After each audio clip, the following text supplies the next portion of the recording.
నేను మాట్లాడలేనా, నాకు మాటలు రావా, పాటలు రావా, ఒక గొర్రెల కాపరి అని నన్ను ఎందుకు మీరు ఆ రకంగా ఏ కారణం లేకుండా నవదీప్ ఏమన్నాడు? సబ్బండ వర్గాలు మొత్తం దేశం వెళ్ళిపోయినా అంతా విన్నారు.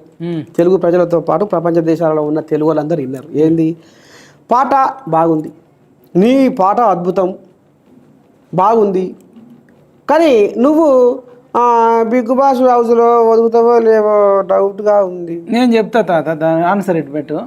ఒకవేళ బిగ్ బాస్లో ఆయన వదగలేడు అనుకుందాం, ఫస్ట్ రౌండ్లోనే పబ్లిక్ ఎలిమినేట్ చేస్తారు కదా, మీరెవరు?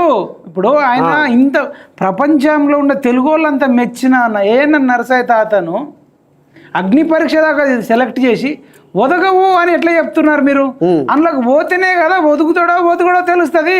ఒకవేళ వదగకపోతే మొదటి రౌండ్లోనే ఓటర్లు ఓటేయకపోతే, ఆడియన్స్ ప్రేక్షకులు ఓటేయకపోతే మొదటి రౌండ్లో బయటకు వస్తాడు.